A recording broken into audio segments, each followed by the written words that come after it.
حضرت یہ سورۃ الجن میں ذکر ہے ورس 24 فٹ نوٹ ہے. تو آپ کے جو شامل ہونے والے ہیں بڑی تیاریاں کر کے آئے ہیں قرآن کریم میں نشان ڈالے ہوئے حوالے لگائے ہوئے. ہاں ملک غلام فی کامنٹری انہوں نے یہاں فٹ نوٹ میں لکھا ہوا ہے فرق بتایا ہوا ہے آمد اور عبد.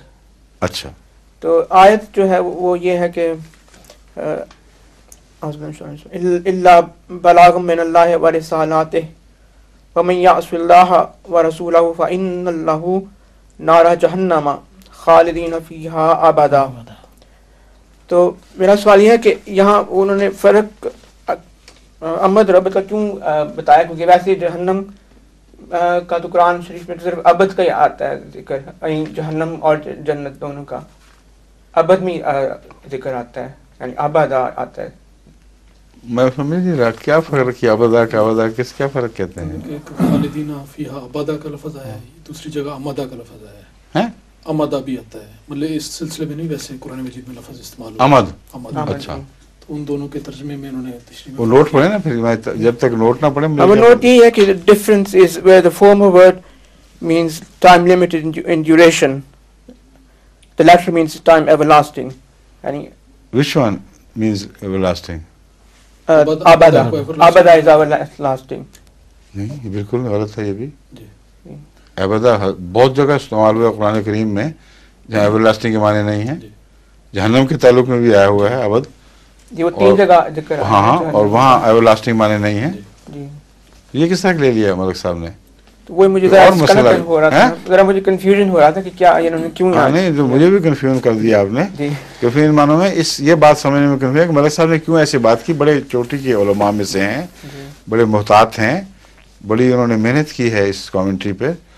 تو کوئی بات سمجھاتے وقت کوئی چوک گئی ہے، کوئی بات جو کہنا چاہتے تھے وہ نہیں کہہ سکے، کچھ اور کہہ گئے ہیں، یا آپ کو اور مجھے سمجھنے میں غلطی لگی ہے، ورنہ یہ بات تو ہو ہی نہیں سکتی کہ ملک صاحب یہ فرق بیان کریں کہ ابدا کا معنی ہمیشہ ایور لاسٹنگ ہوتا ہے.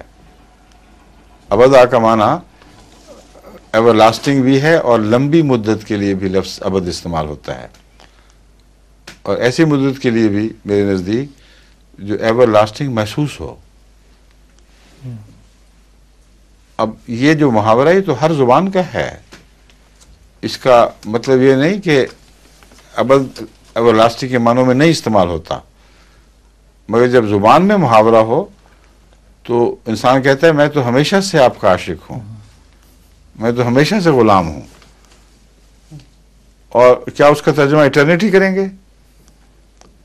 میں ہمیشہ سے اسی بیماری میں مبتلا ہوں، حالانکہ اسی کے زمانے کے بچپن میں وہ نہیں ہوتا، یا ہمیشہ میں ایسی بات کرتا ہوں، ایسا کرتا رہوں گا.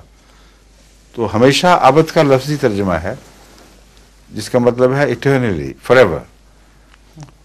تو اس سے ہرگز انکار نہیں کہ ابد کا جو لٹرل معنی ہے اس میں ہمیشگی پائی جاتی ہے، مگر اس سے ہرگز انکار نہیں کہ اہل زبان جب ہمیشہ کا معنی استعمال کرتے ہیں تو موقع اور محل کے مطابق اس کا ترجمہ کیا جاتا ہے، اور ہر استعمال میں ہمیشگی کا معنی نہیں ہوا کرتا. سمجھ گئے؟ یہ بات پکی ہے.